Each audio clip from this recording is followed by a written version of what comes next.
এইবারে এই যে দুটো পাতা পড়ালাম, এই দুটো পাতার মধ্যে কিছুটা রুদ্র বলবি, কিছুটা ঈশান, তোরা চারজন মিলে কম্পেয়ার করে বলবি কি বুঝলি।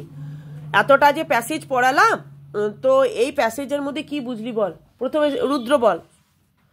এইখানে প্রথমে টিচারটা বলছে সবাইকে নমস্কার করছে, মানে ছাত্রদেরকে। হ্যাঁ, যে বলছে যে কালকে, জোরে বল, কালকে নিউজটা শুনেছিলেন? হ্যাঁ, যে মানে একটা মেয়ে বলছে, হ্যাঁ, মানে নমো নমঃ আচার্য, মানে মানে টিচারকে ইয়ে করলো, মানে গুড মর্নিং বললো, বা মানে কি বলে। এখানে কোনো মেয়ের প্রসঙ্গ এখনো আসেইনি, এখনো পর্যন্ত সব ছাত্রছাত্রীদের কথাই আছে। তারপর এবার জায়গাটা বলে দিয়েছে, নির্দিষ্ট কোন জায়গায় হয়েছিল। ওড়িশা রাজ্যস্য কেন্দ্রপাণ্ডা জনপদে মহানদ্যা ভয়ঙ্কর জলপ্লাবা সম্ভূতঃ। তাহলে এই যে মানে যে বন্যাটা হয়েছিল কোন স্থান, সেটা সম্পর্কে এরা কি করছে, ডিসকাস করছে, মানে আলোচনা করছে। কাদের মধ্যে আলোচনা হচ্ছে? ছাত্রছাত্রী আর শিক্ষক মহাশয়। তারপরটা ইয়ে বল, সাথে কি বল, ওই যে হিমানি, হিমানি থেকে বল।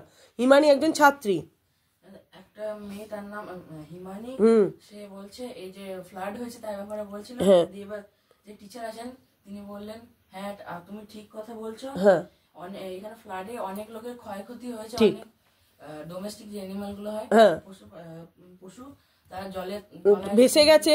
তারপরে চিকিৎসালয় কি হচ্ছে, মানুষ মৃত্যুর সাথে লড়াই করছে। এখানে কোনো যে ফাইটিং করছে বা যুদ্ধ করছে তা কিন্তু নয়। এখানে বলবে বাবা এবার লড়াই আবার কি করে চিকিৎসালয়, এখানে বলা হচ্ছে মৃত্যুর সাথে লড়াই করা।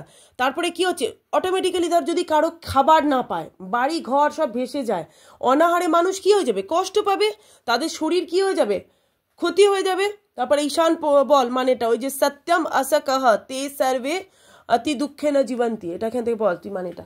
এখানে বললো যে হ্যাঁ এদের তখন ওই জীবনটা অনেক কষ্ট, ঠিক, হ্যাঁ। এবার ধর বন্যা হয়েছে, তাদের তো কষ্ট হবেই।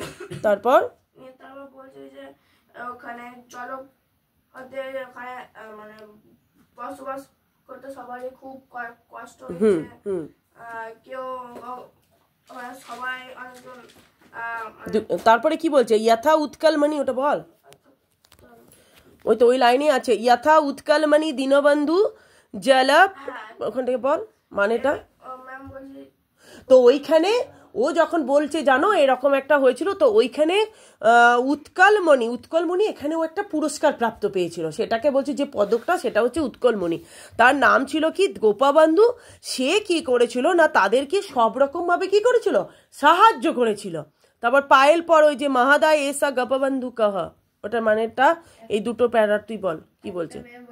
মহাদয় এই গোপবন্ধুটা কে? হ্যাঁ, হ্যাঁ। তারপর মহাদয় বলছে এই ছবিটার দিকে তাকাও, এইটাই হচ্ছে গরিবদের বন্ধু। হ্যাঁ, দীনবন্ধু মানে হচ্ছে গরিবদের বন্ধু, ঠিক।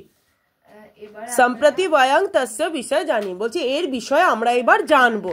কি জানবো পর, সাথে কি পর, ওই যে একদা আচার্য হরিদাস, এটা পড়লি না? বেশ, বলছে কি একবার আচার্য হরিদাস সত্যবাদী বনবিদ্যালয় সর্বান অধ্যাপকান ভজনায়া আমন্ত্রিতবান। একবার কি করেছিল না, আচার্য হরিদাস, সেই শিক্ষক মহাশয়টার নাম কি ছিল, আচার্য হরিদাস। সে কোন মানে বিদ্যালয়ের ছিল, মানে ইউনিভার্সিটির কথা এখানে বলা হয়েছে। তো সত্যবাদী বনবিদ্যালয়েশ্বর অধ্যাপকান, অধ্যাপক মিনস হচ্ছে প্রফেসর ছিল। সে তাদেরকে খাবারের জন্য কি করেছিল, নিমন্ত্রণ করেছিল। আরো যে 4-5 জন তোর প্রফেসর থাকে তাদেরকে নিমন্ত্রণ করেছিল। তারপর পর পায়েল ওই সর্বে অতিথয়া হস্তপাদাং, ওইটা পর। সর্বে অতিথ্যা হস্তপদং সালয়িত্বা, হ্যাঁ, ছালয়িত্বা, ছাল কায়ে ছালয়িত্বা আসনেষু ইষ্টবন্তঃ বহুনি সুস্বাদুনি ব্যঞ্জনানি কদলীপত্রেষু পরিবেশানি হসন গোপবন্ধু বদত। আরে তাহলে এখানে কি বলছে, যে সেই যে হরিদাস, আচার্য হরিদাস, এই যে আরো 4 জন প্রফেসর, দেখ এখানে 4 জন প্রফেসর আছে, এটা কিন্তু মনে রাখবি, পরের কোশ্চেনে বা পরের পাতায় আছে এদের বিষয়। তো 4 জন যে প্রফেসরকে নিমন্ত্রণ করেছিল, তারা কি করলো, হাত মুখ ধুয়ে, যে হস্ত পাদাং, তারা হাত পা ধুয়ে এলো। এবার আসনে উপবিষ্টমান, আসন দিয়েছে দেখ সবাইকে। আর কদলী পত্র মানে হচ্ছে কলা পাতার মধ্যে খেতে দিয়েছে। আর নানা রকমের ব্যঞ্জন, ব্যঞ্জন কথাটা অর্থ হয় ধর শাক, ডাল, তরকারি, পঞ্চব্যঞ্জন, মানে নানা রকম খাবারকে আমরা বলি পঞ্চব্যঞ্জন। তোর উচ্ছে ভাজা, আলু ভাজা, পটল ভাজা, বেগুন ভাজা, এরকম ধর ভাজা দিল, তারপর কয়েকটা তরকারি, এগুলোকে বলা হচ্ছে ব্যঞ্জনানি।